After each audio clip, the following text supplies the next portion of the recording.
Hello and welcome to Shalom, Jerusalem. I'm Esther Allen. This week we are going to be talking about reconciliation between Jews and Palestinians. It's a very important conversation and I'm glad both of my guests are joining me today. Brian Fisher, who is the senior pastor of Grace Bible Church in College Station, Texas. Brian is one of the founding members of the Alliance for the Peace of Jerusalem, and he's also on the board of directors for Dallas Seminary. And Timothy Atik is our other guest. We've loved having Timothy here before. He goes by TA. He leads Breakaway Ministry, which is at College Station, Texas, at Texas A&M. Thank you both for joining me today. Glad to be here. Thanks for having me. You know, I want to talk about the conflict is just all over. It's not just in Israel. You know, we see conflict in North America right now. So I want to talk about believers and how we are called to this ministry of reconciliation as referenced in 2 Corinthians. Could either one of you kind of explain to me what you understand our call as Christians is to be ministers of reconciliation? Well, I think first and foremost, to reconciliation is it's a change in relationship, and it's the bringing about of peace between two parties. And first and foremost, our heart is that all people would be reconciled to Christ, no matter every tribe, tongue, people, and nation, that people would know Jesus and experience that reconciliation. And yet there's an aspect of Christ's kingdom being manifested on the earth in the form of reconciliation between people, and you see it in Ephesians 2, where you see the reconciliation of different peoples who were far off but then become one. And so I think as believers we push for that. We want that. When it comes to Jews and Palestinians, we want both Jews and Palestinians to be reconciled to Christ, and we want to believe that Jesus is able to do such a supernatural work that Jews and Palestinians could come together, know each other, love each other, value one another, see each other as image bearers, and flourish together as children of God. Yeah, I agree, TA. When a person is reconciled to God through Jesus Christ, that begins to reshape their entire worldview, and they begin to see not only themselves differently, but they see others differently, and they see that person, as you said, as an image bearer. So Jew and Palestinian equally bearing the image of God, and for whom Christ died. And so, for me personally, when I pass someone, I'm in Houston and I see a guy sitting on the side of the road, and he's a street person and he's asking for food. And my temptation is to turn my eyes away. I look him in the eyes and I remind myself, this is someone for whom Christ died. This is an image bearer. And there's something deeply broken because of sin and brokenness and fallenness in the world. But that person bears the image of God. And I think the same is true, like you said, for Jews and Palestinians. When they trust in Christ, they begin to see themselves and they see one another differently. And the groundwork is laid for reconciliation. TA, do you believe that politics have helped or hindered your ability to share the conversation with other Palestinians or other people of Jewish descent? Do you think that when we get into politics, it helps that conversation, or does it hinder us sharing the gospel? No, I think that the hard thing here in the West is that I'm going to speak specifically from a Palestinian point of view. Just my experience as a Palestinian is that people here in the West, especially in conservative evangelical spheres, do not understand the Palestinian people. And so I will get to the idea of politics in a minute, but I think that my personal experience attending conservative evangelical churches, when people say, Atik, what nationality is that? And I say, well, it's Palestinian. They're like,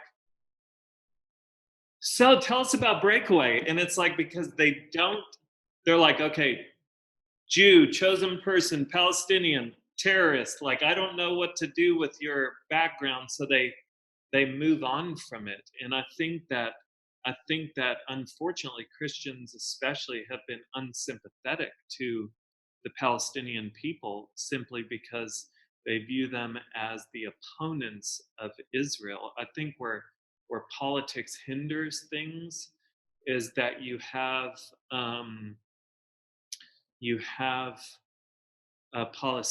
politicians who throw their weight behind Israel no matter what. And so you have Palestinians who will look at some of the things that are happening in Israel and they would see some injustice coming from the Israeli government. And when American politicians throw their weight behind Israel, and then even pastors then support our politicians, it becomes very hard for Palestinians to connect with a conservative evangelical Christian because they see, okay, you're the one who supports this political party that supports Israel, who is conducting some injustices towards the Palestinian people.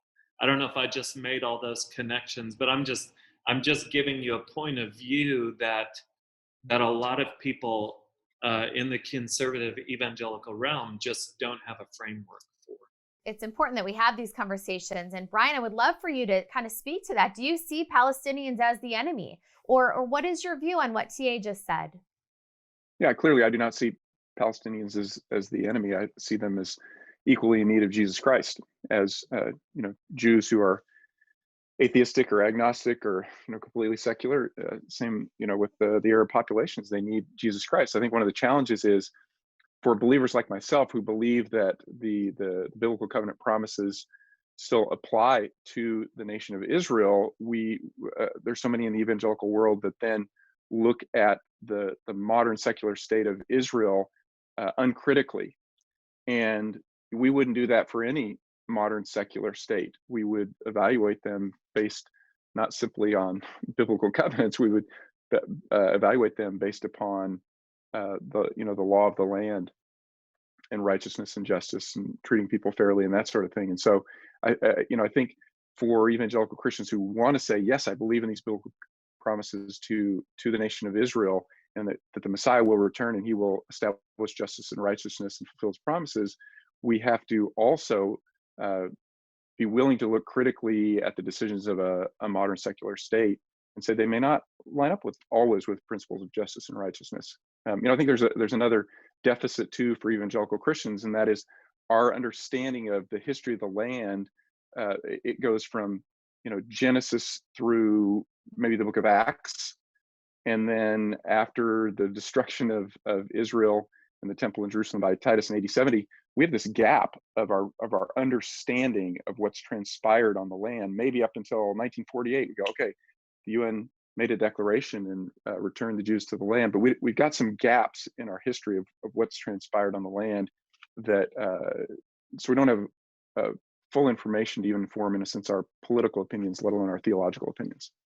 Brian and TA, I know that you're both good friends. That's why we wanted to have you on the show together. And I want to ask you about the verse in Psalm 133 when it says that we are blessed when we dwell in unity. And TA, I want to ask you, family in the region, is it really possible for people that have very passionate views, whether it's pro-Israel views, whether it's pro-Palestinian views, whether it's pro-everything or anti-something, is it really possible to dwell in unity? And if so, what is the first step to making that happen? I think the first step is to view everyone how God views them, which is as an image bearer. And I think any time that you reduce someone's value, it's impossible. And I think it's important for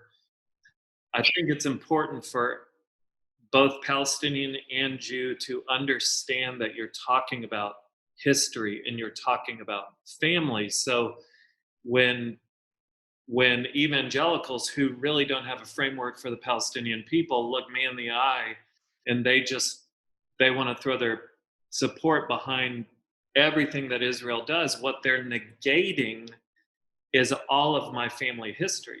And that they have never taken the time to understand that, hey, my family was a family that was living in Palestine and they were uprooted at gunpoint and forced to relocate. And so that's not me with a chip on my shoulder. I'm saying that one of the things that I've personally experienced as a conservative evangelical is that people have not taken the time to understand my story.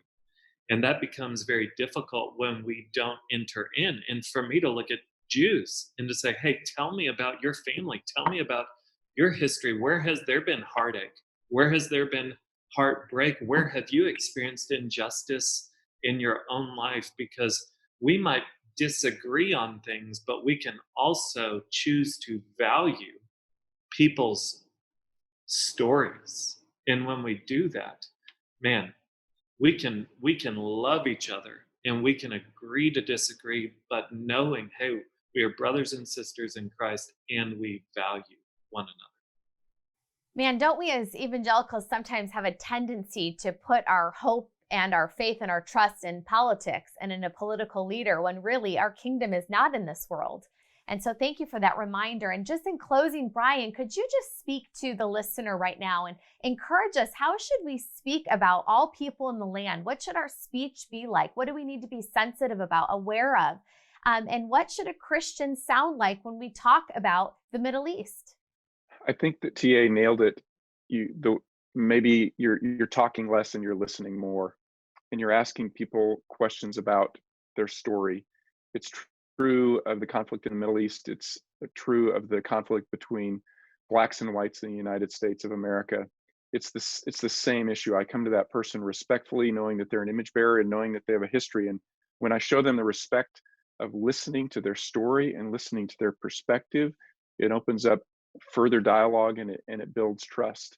And so, I think that it sounds really simplistic, but that's it. It's just fundamental. You show people respect by listening to their story and empathizing with their story and their history. So I do literally what TA does. And if I meet a Palestinian, I stop and I listen. Tell me about your story. Tell me about your family. I do that with a Jewish family. Tell me about your story. Tell me about your family. Tell me about the way that God has moved in your life. Tell me your story. That's where I start, and that's where I end. You both are setting a great example, not only for pastors and church leaders, but for people like me that want to better understand and speak respectfully of all people that are made in God's image. Thank you. Thanks, Esther. We certainly appreciate you tuning in to Shalom Jerusalem. Please visit the Alliance for the Peace of Jerusalem's website to see what we're all about and help us be a part of this conversation in building real relationships with people in the land.